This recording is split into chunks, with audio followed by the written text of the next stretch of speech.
শুভ সকাল বন্ধুরা, নমস্কার সবাইকে। কেমন আছো সবাই? আজ তোমাদের সঙ্গে খুব সুন্দর একটা জিনিস শেয়ার করব। সেটা হচ্ছে খুব সহজেই কিভাবে আমি বাড়িতেই টক দই বানিয়ে নিই।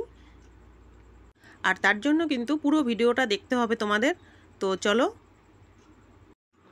আমি এখানে নিয়ে নিয়েছি 1.5 কিলো গরুর দুধ।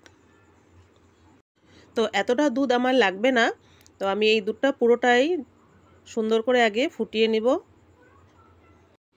এরপর এই মোটামুটি 1 কিলোর মতো নিয়ে আমি আজকে দই করব। আর এই দুধ আমি মিডিয়াম বা লো আঁচেই কিন্তু ফুটিয়ে নেব, কেননা আমার সঙ্গে একটা জিনিস প্রায় সব সময় হয়, সেটা হচ্ছে যখনই আমি হাই ফ্লেমে দুধটা ফুটাতে যাব পড়বে। জানি না তোমাদের সঙ্গেও এটা হয় কি না। 10 থেকে 20 মিনিট ফুটিয়ে নিয়েছি, আর দেখো দুধের কালারটাও কিন্তু চেঞ্জ হয়ে এসেছে। এবার একটু ঠান্ডা করে নিতে হবে, খুব ঠান্ডা নয়, তবে মোটামুটি 10 মিনিটের মতো রেখে দেব। এবার চলো এদিকে আর একটা কাজ করে নিই। এটা হচ্ছে আমার ঘরে করা আগের টক দই। একটা বাটিতে 2-3 চামচ নিয়ে খুব সুন্দরভাবে ফেটিয়ে নেব। ব্যাস, এদিকে দুধ ঠান্ডা হয়ে গেছে। এবার আমি যে পরিমাণ দুধ দই বানানোর জন্য নেব সেটা আলাদা একটা পাত্রে নিয়ে নিচ্ছি। আর আগে থেকে ফেটিয়ে রাখা দই দিয়ে খুব সুন্দরভাবে মিশিয়ে নিতে হবে।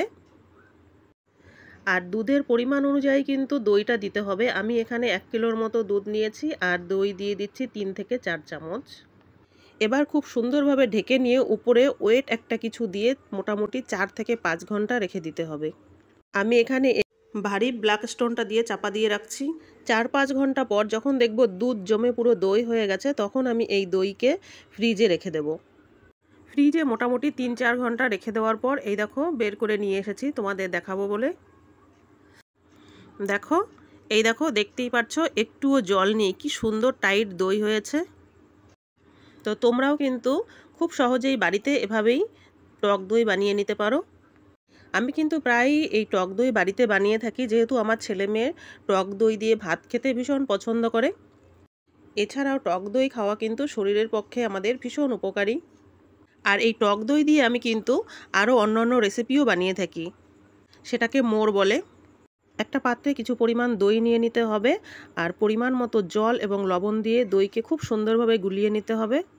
আলাদা একটা পাত্রে খুব সামান্য একটু তেল, আর তাতে সর্ষে, কারিপাতা, শুকনো লঙ্কা ফোড়ন দিয়ে সেটা এই দইয়ে ঢেলে দিতে হবে। তাহলেই রেডি মোর। আর এই রেসিপিটা কিন্তু তামিলনাড়ুতে ভীষণভাবে প্রচলিত। এটা ভাতের সঙ্গেও খাওয়া হয়, আর এই রেসিপিটার নাম হয়ে যায় তখন তায়ের সাদম।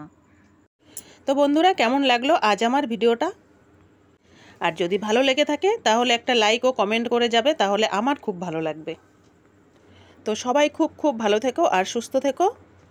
আর আমার সঙ্গে দেখা হচ্ছে আরও একটা কোনো নতুন ভিডিওতে। টাটা।